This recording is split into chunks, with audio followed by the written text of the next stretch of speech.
अंजलि और आदित्य की शादी को 7 साल हो चुके थे। दोनों ने मोहब्बत से घर बसाया था, सपनों से भरा संसार सजाया था। लेकिन वक्त और जिम्मेदारियों की मार ने उनके रिश्ते की चादर पर हल्के हल्के धब्बे छोड़ दिए थे। अब रोजमर्रा की जिंदगी में वही चमक नहीं थी। आदित्य अब पहले जैसा रोमांटिक और संवेदनशील नहीं रहा था, और अंजलि भी बच्चों और कामकाज में इस कदर उलझ गई थी कि खुद को भी भूल चुकी थी।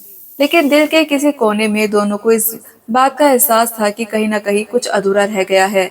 सुबह की भागदौड़ हमेशा की तरह शुरू होती। अंजलि रसोई में काम करती, बच्चों को स्कूल के लिए तैयार करती, और आदित्य बिस्तर पर मोबाइल पे खोया रहता। पहले जब वह उसे पुकारती तो आदित्य दौड़कर मदद करता था, हंसते हुए बातें करता था। लेकिन अब सब कुछ बदल गया। उस दिन भी जब अंजलि ने उसे कहा, आदित्य बच्चों को देख लो, मैं नाश्ता परोस रही हूँ, तो उसने बस हूँ कहकर मोबाइल पर नजर गड़ाए रखी।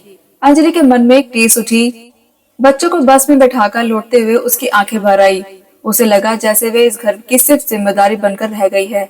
उसकी पहचान, उसकी अहमियत कहीं खो गई है। शाम को जब आदित्य ऑफिस से लौटकर तो चेहरे पर एक थकान और चिड़चिड़ापन साफ झलक रहा था। अंजलि ने सोचा कि शायद आज थोड़ी बात कर पाए, लेकिन आदित्य ने बस खाना खाया और काम में लग गया। कमरे में दोनों खामोश लेटे थे। अंजलि ने धीरे से कहा, तुम्हें याद है आदित्य, हमारी शादी की रात तुमने मुझसे वादा किया था कि चाहे कुछ भी हो हम एक दूसरे की मुस्कान की वजह बनेंगे। आदित्य ने करवट बदलते हुए कहा, हाँ अंजलि याद है, लेकिन जिंदगी हमेशा वादों के मुताबिक नहीं चलती। काम है, तनाव है, हर चीज संभालना आसान नहीं। अंजलि की आंखें भर आई। मतलब इतना बदल गया है कि मैं अब तुम्हारी मुस्कान की वजह नहीं रही। आदित्य चुप रहा। उस चुप्पी ने अंजलि को भीतर से तोड़ दिया।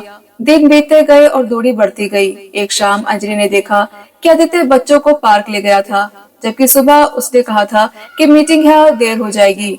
उस पर अंजलि के मन में एक शक और एक परछाई उभर गई। उसने सोचा कि शायद आदित्य उसे कुछ छुपा रहा है।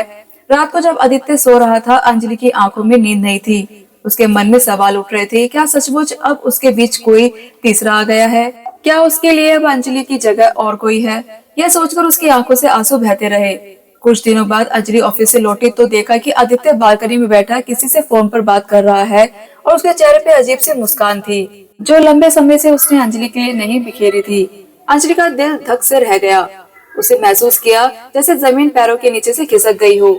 वह चुपचाप अंदर चली गई, लेकिन दिल में तूफान उठ रहा था। उस रात उसने आदित्य से कुछ नहीं कहा, लेकिन उसकी आंखें सब कुछ बयां कर रही थी। धीरे धीरे अंजलि का बर्ताव बदलने लगा। वह कम बोलने लगी, हर वक्त खोई खोई रहती। आदित्य ने भी महसूस किया कि कुछ गड़बड़ है। एक दिन उसने कहा, अंजलि तुम ठीक तो हो? कुछ दिनों से बहुत बदली बदली सी लग रही हो। अंजलि ने सिर्फ इतना कहा, कभी तुम्हारे पास बैठने का वक्त हो तो शायद बता पाऊं। आदित्य चुप हो गया। कई दिनों तक यह खामोशी दोनों के बीच बनी रही। फिर एक दिन अंजलि ने तय किया कि अब उसे साफ साफ पूछना होगा। उस रात बच्चों को सो जाने के बाद उसने आदित्य से कहा, आदित्य क्या तुम्हारी जिंदगी में कोई और है? यह सुनकर आदित्य हक्का बक्का रह गया। उसने कहा, क्या? तुम्हें ऐसा क्यों लगता है? अंजलि की आंखों में आंसू थे, क्योंकि वो हंसी, वो प्यार जो कभी मेरे लिए था, अब कहीं और दिखता है। तुम मुझसे दूर हो गए हो। आदित्य ने गहरी सांस ली और बोला, अंजलि तुम गलत समझ रही हो। मेरी जिंदगी में कोई और नहीं है। हाँ, मैंने तुम्हें समय नहीं दिया, लेकिन इसका मतलब ये नहीं कि तुम मेरे लिए मायने नहीं रखती। लेकिन अंजलि के दिल को चैन नहीं मिला। उसके मन में शक की गांठें गहरी होती गई। इसी बीच किस्मत ने एक और मोड़ ले लिया। एक दिन आदित्य ऑफिस से लौटा तो बेहद थका हुआ था। उसने कहा, मुझे डॉक्टर के पास जाना है, कुछ दिनों से बहुत कमजोरी महसूस हो रही है। जांच के बाद पता चला कि आदित्य के दिल की बीमारी है और उसे तुरंत इलाज की जरूरत है। यह खबर सुनकर अंजलि के पैरों तले जमीन खिसक गई। उसे याद आया कि जब वह शक में डूबी थी, तब आदित्य दरअसल अपनी तबीयत छुपा रहा था ताकि उसे चिंता ना हो। बालकनी में जिस मुस्कान को उसने गलत समझा था, वह दरअसल आदित्य का बच्चों को लेकर किया गया वादा था कि चाहे कैसा भी दर्द हो वह उन्हें हंसाता रहेगा। अंजलि की आंखों में आंसू रुकने का नाम ही नहीं ले रहे थे। हॉस्पिटल के दिनों में अंजलि ने दिन रात आदित्य का ख्याल रखा। उसने महसूस किया कि सच में प्यार वादों से नहीं, निभाने से साबित होता है। एक रात जब आदित्य ऑपरेशन थिएटर में जाने से पहले अंजलि का हाथ थामे हुआ था, उसने धीमी आवाज में कहा, माफ करना अंजलि, मैंने तुम्हें वो वक्त नहीं दिया जो तुम्हारा हक था, लेकिन एक वादा करता हूँ, अगर जिंदगी ने मुझे एक और मौका दिया तो तुम्हें अकेला महसूस नहीं होने दूंगा। अंजलि रोते हुए बोली, नहीं आदित्य, अब कोई अधूरा वादा नहीं, बस अब हम दोनों मिलकर हर वादा पूरा करेंगे। ऑपरेशन सफल रहा। आदित्य जब बाहर आया तो उसकी आंखों में वही चमक थी जो कभी उसकी शादी के तस्वीरों में दिखती थी। उस दिन से दोनों ने ठान लिया कि अब छोटी छोटी चीजों उनके बीच दीवार नहीं बनेंगी। वे हर दिन को आखिरी दिन की तरह जिएंगे, हर पल को मुस्कान से भर देंगे। समय बीतता गया। आदित्य ने ऑफिस और परिवार के बीच संतुलन बनाना शुरू किया। अंजलि ने भी अपनी शिकायतें किनारे रखकर आदित्य का साथ दिया। बच्चों ने भी महसूस किया कि घर का माहौल बदल गया है। अब हर रात वे साथ बैठकर बातें करते, हंसते, कहानियां सुनते।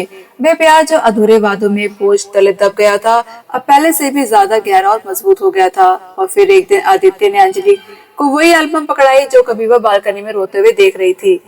तस्वीरों पर हाथ फेरते हुए बोला, देखो अंजलि, ये सिर्फ हमारी यादें नहीं हैं, बल्कि ये सबक भी है कि हमें अपनी मुस्कान कभी खोने नहीं देनी चाहिए। इस बार वादा है कि कोई भी वादा अधूरा नहीं रहेगा। अंजलि ने मुस्कुराकर उसका हाथ थाम लिया और दोनों की आंखों में आंसू थे, लेकिन उन आंसुओं में दर्द नहीं बल्कि तसल्ली थी।